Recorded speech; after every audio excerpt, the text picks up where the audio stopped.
Hello, and welcome to another episode of By the Hearth with the Mental Mystic. I'm Dawna Christ, your hostess, also known as the Mental Mystic. Each episode, we have a fireside chat of a variety of wellness-related topics. This week, I welcome a special guest who I have the privilege and pleasure of hosting. She's one of my own teachers and mentors, Reverend Diannia Baty, also known as Lady D. She preferred not to have video, so this will be an audio accompanied with various images. I hope you enjoy our conversation as much as I enjoyed having it. Talk to you soon. Bye.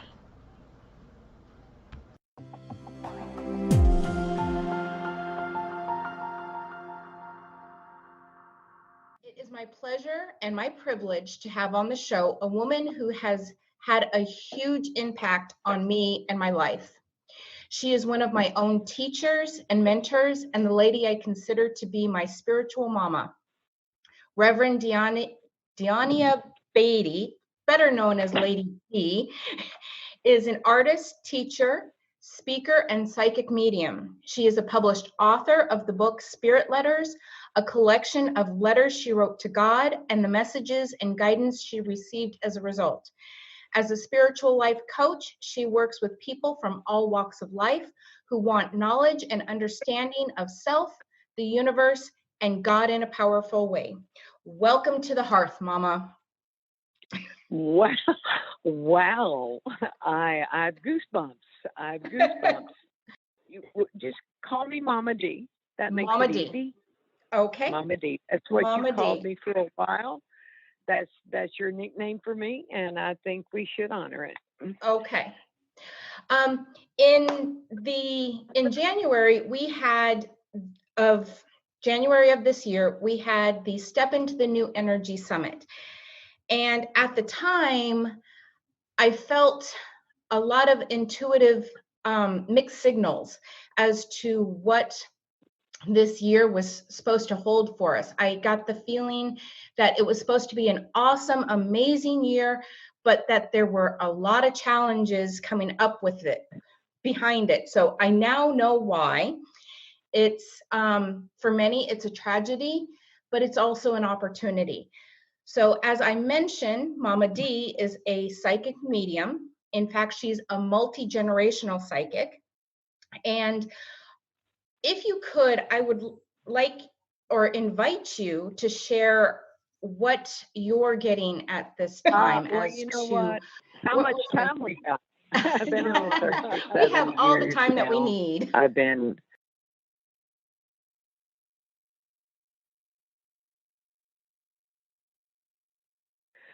dedicated to teaching and coaching and counseling people's lives.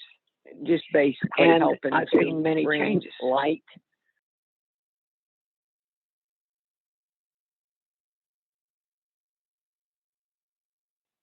Having been of that generation, you know, I was here in a time when there were no TVs.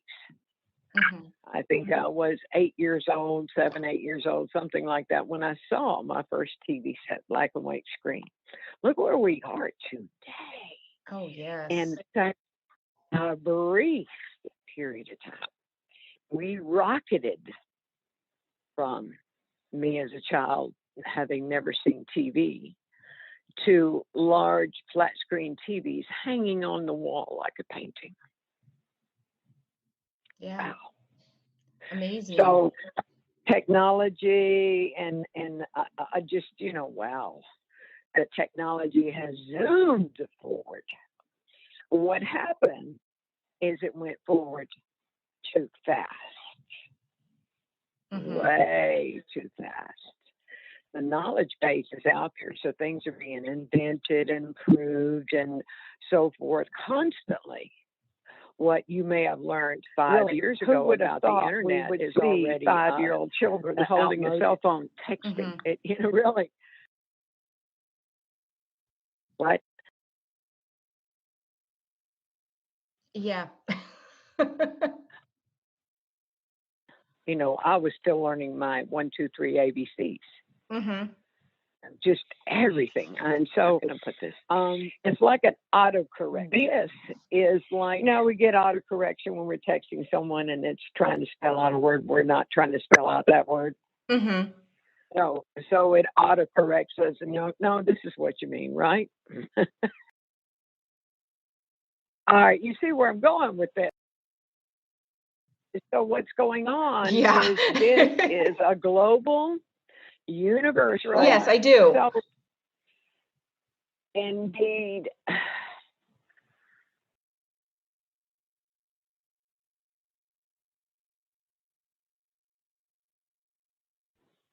It's everything. This is a reset. And here's the thing. This is a reset. Wake up. We are blessed indeed. We would eventually have destroyed this world. Because I'm here to tell you, if it had not,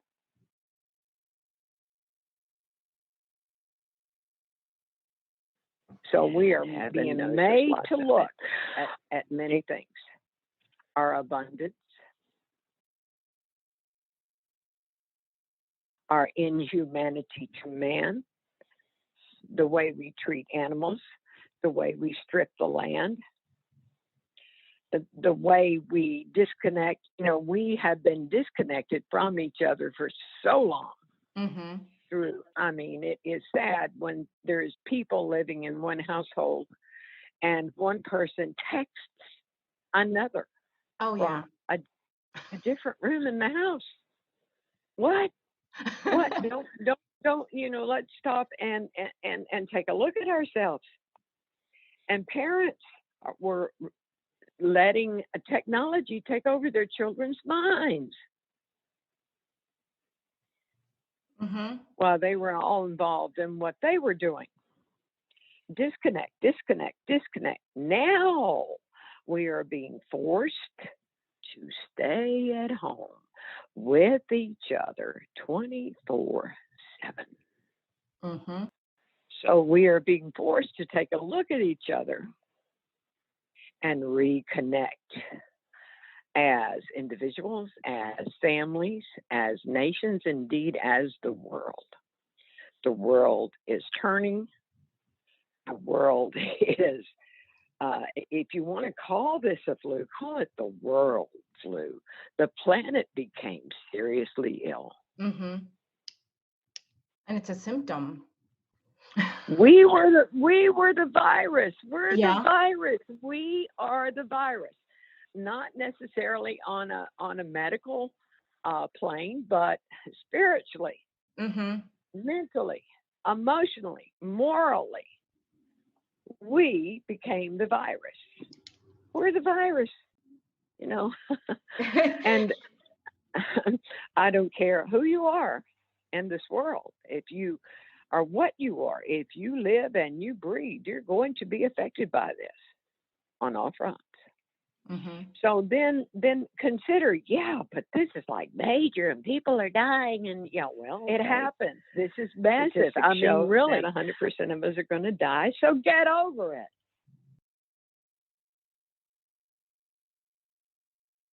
Are you paying attention now? Pay attention. Yeah. Oh, so this is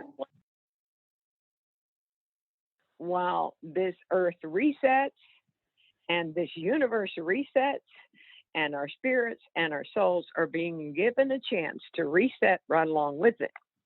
Because if we come out of this and we go to our old modes of living and we do not take a good look at what changes need to be made, if we're not willing to take courage in hand and be the wonderful, creative, divine beings we were created to be, if we're not willing to do that, then go ahead and go on out there and get this virus and get it over with. You're part of it.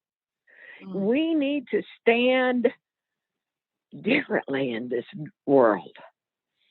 I tell people, listen to me and listen well. There is no normal anymore. No. And there will never be again. Because this world as you know it is forever changed.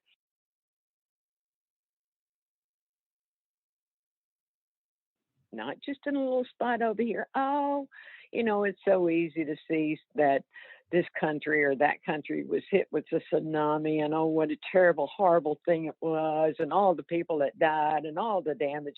And here we are sitting on, I don't know, our pool patio having a margarita, talking about how terrible that is. Oh, that y'all bless their hearts. That's the southern women love saying that. Bless their hearts. And keep on sipping your margarita, and you think for a moment or two, you allow your mind to go there to the horror of it, and the films are everywhere. Technology and the media is making sure what do? Can I get you another margarita, honey? Real. And then you're off the next day to the tanning salon and getting your nails done and doing a little shopping and calling in to see how the nanny's doing with the children. Now, this is an extreme example, but it's still there. We see it. It's like seeing a car accident on the side of the road. We don't want to look. No. I'm there. Okay, I'm just going to kind of look. And you keep on going. You go, oh, isn't that terrible? Bless their heart. And then you go on and you meet your girlfriend for lunch and you forget about it. You might mention it. So what's being shoved in our faces too is wake up. Changes can be massive and changes can be almost instant. This is the time we're ascending. Our very DNA is changing. And I'm not popping that off the top of my head. I mean, they've done research. We're changing.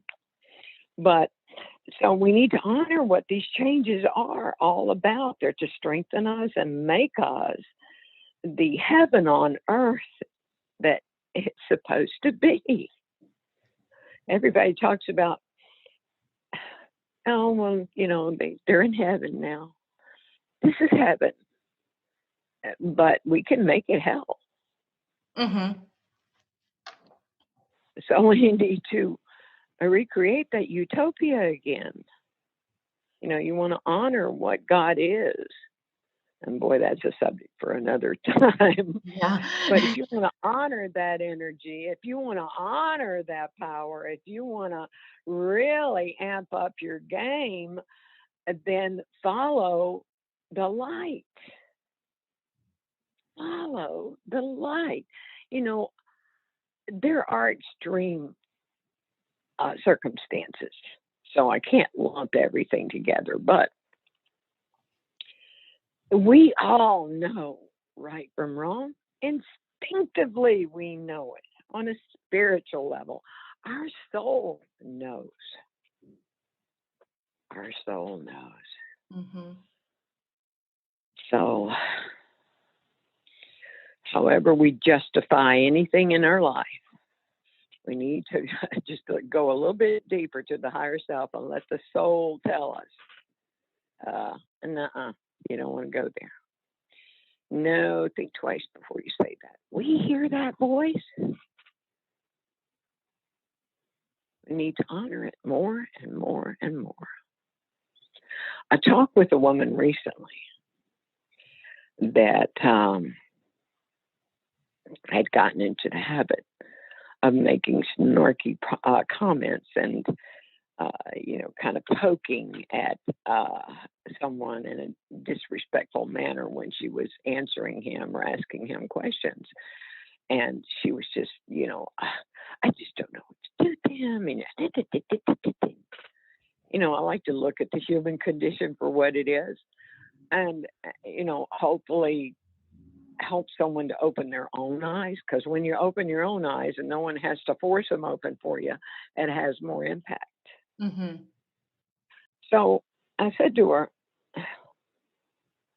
oh, wait, do you hate him? No. Okay. So what are you getting out of it when you do that? Oh, I'm not. What are you talking about?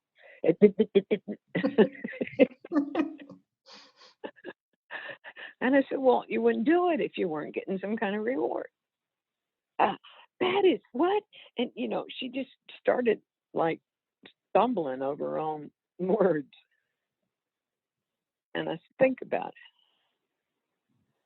I said, I'm not going to put the idea there, whatever it might be, but it's there in the background. I said, you say that you want to grow spiritually. Look at it.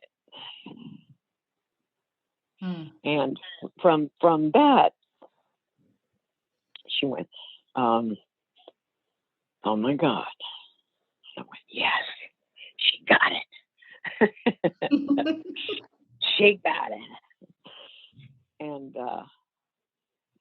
she said, well, I guess, I built up a little bit of resentment about this and that and the other. And that's really, really found it very, with any real truth to it. And so I'm just like, I said, you're doing it because you're putting distance between the two of you because you don't want to get hurt. In the meantime, you're hurting yourself by putting the distance between you. Mm-hmm. So she started seeing that, and I went, own it and don't do it anymore. I said, send the man a blessing and let it go. Good grief, woman. Look at all the hours and days that you're wasting in that kind of frame of mind. So would you say that, because we talked about how globally we're disconnecting from one another as well as our families and loved ones, do you feel that it boils down to the same reason as this lady, that we're afraid of getting hurt? Or is it that we're just so busy living our lives that that we're just distancing ourselves as a result? Yeah, because we're so busy living our lives and forgetting that the people that are in our life are part of our life. Mm-hmm. Yeah. We've lost skills of good manners, skills of courtesy. Mm-hmm. It used to be that was an automatic. Yes, ma'am. No, sir. Pardon me. Let me get that door for you. Mm-hmm. I was definitely raised with that. I had it beaten into my head. Please, thank you. Yeah, and I try to adhere to, not interrupting when someone's speaking. Mm-hmm. Just a lot of people do. They barrel right into the conversation. I used to know someone that was real bad for that, and I turned to her one day and I said, are you in front of my words or behind them? Stopped her dead in her tracks. She didn't know how to respond. And she said, you have an interesting way of putting things. I said, did it make you think? She said, good. I said, then I'm blessed to be able to do that. So, yeah, we got to pull ourselves back up and be kinder and more courtesy and good manners. One of the things that upsets me is how I watch some people, how they treat street people who are homeless, maybe mentally ill, let out of the hospital before they should have been. What I'm talking about. Society's misfits on the streets. Mm-hmm. It's what people call them, misfits. And so I'll watch to see how others treat them. And when someone treats them disrespectfully or dismisses them or go away, leave me alone, back up, whatever, people have different responses.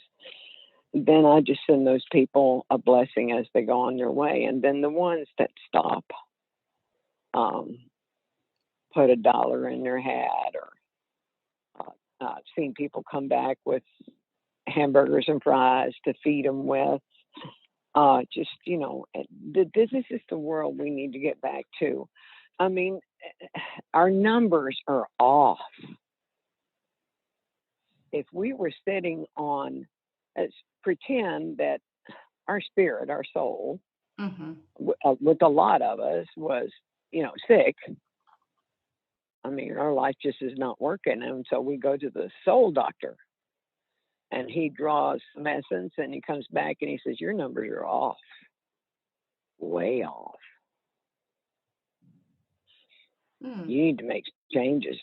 You need to make some changes, because part of you is real sick. Oh, that's an interesting picture. I had never even thought of that before, but definitely I can visualize it. Yes, good. To the soul doctor. Yeah, go to the soul doctor. With symptoms, things are off, and you don't know how to fix my relationship working. I've had too much road rage and traffic. I'm going to get myself killed one of these days.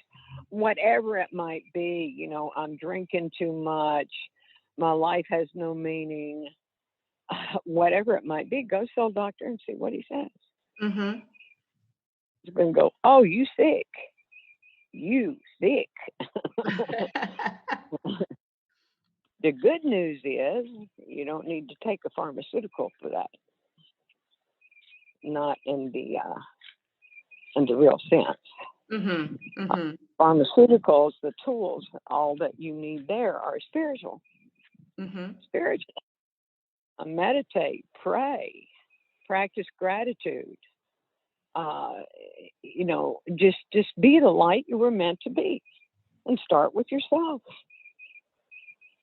Pick one thing in your life that brings you much joy and a sense of satisfaction, some creative endeavor that you do, whatever it is, and do more of that, not less.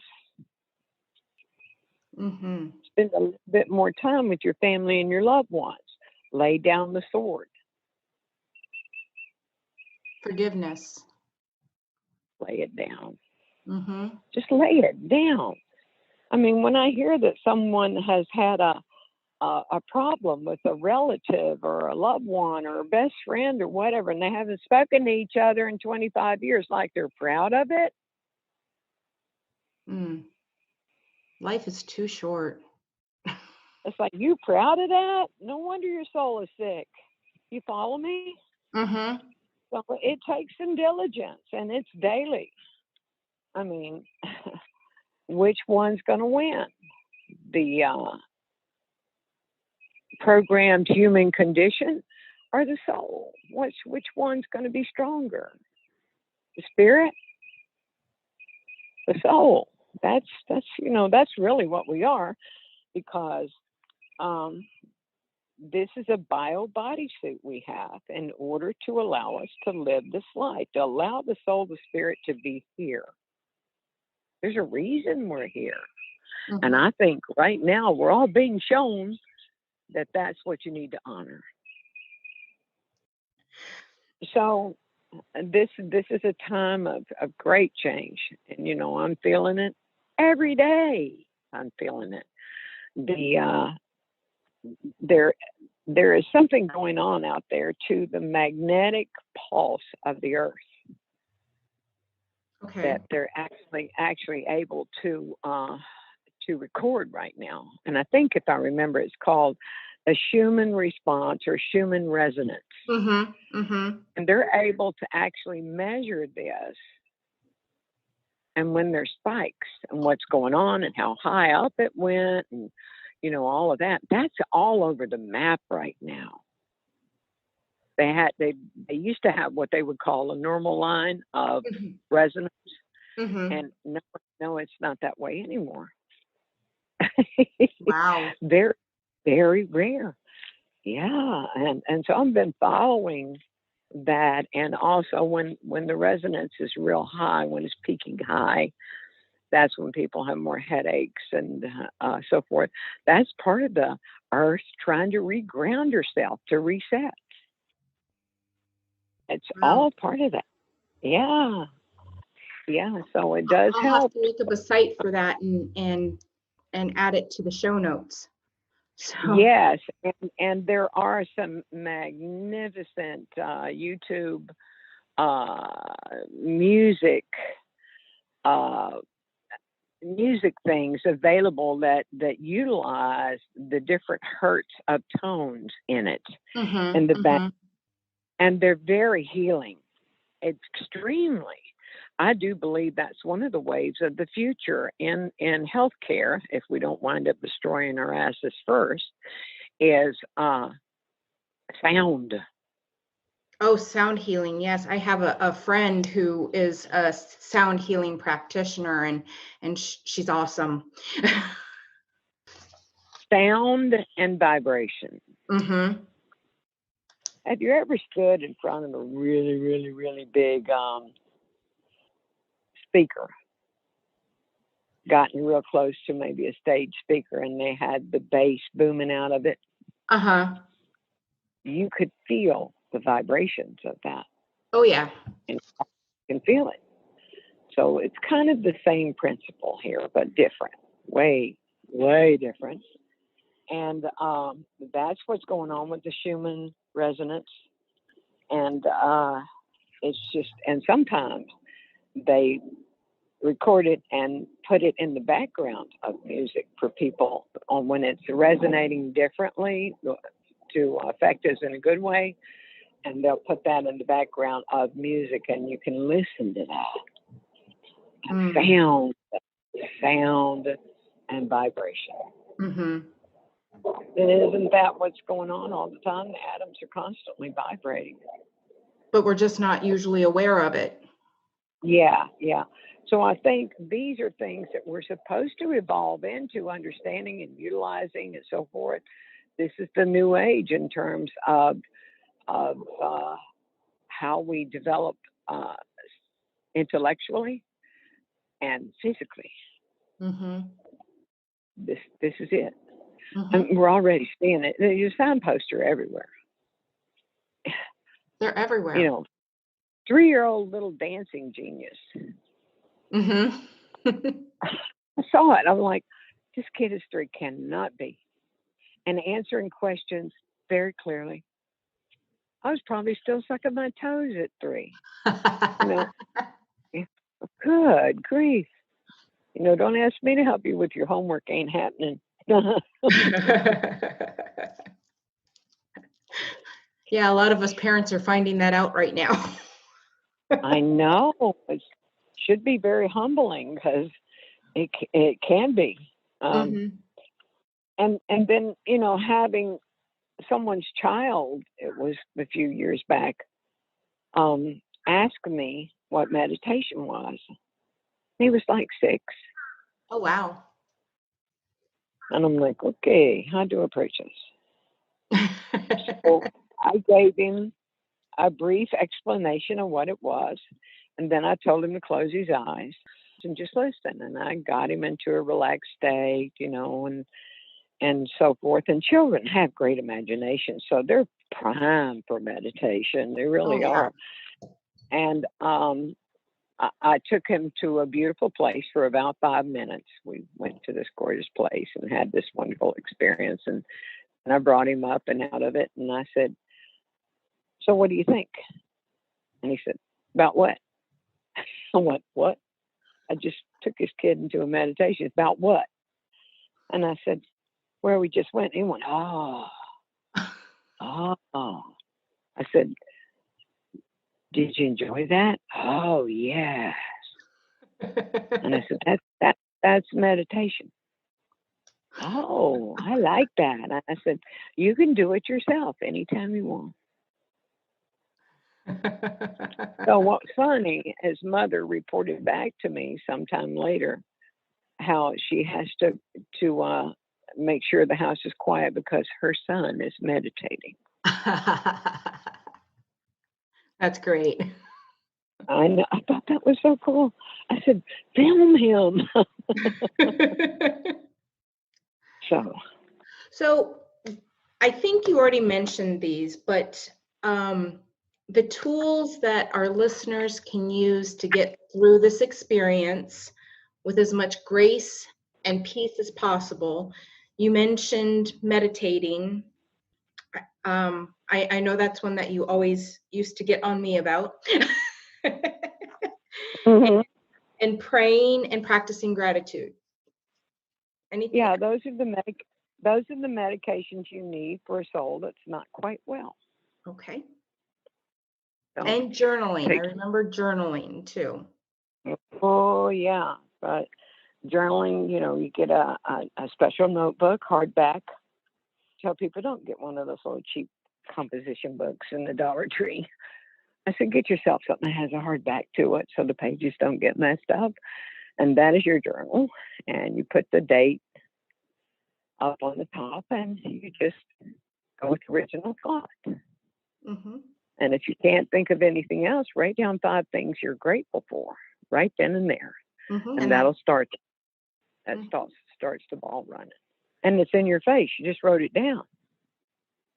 And then with that, I found too, after journaling, is eventually, at least for me, I started going into like the spirit letters that you wrote the book on. Was eventually I start getting answers back. So. Oh, that's very powerful. That is worth a conversation on its own. Mm-hmm. Because if I were going to explain and share and share some techniques and teach about that, we need more time. But that is involving the higher self. That is channeling the universal energy. That's doing a lot of stuff there.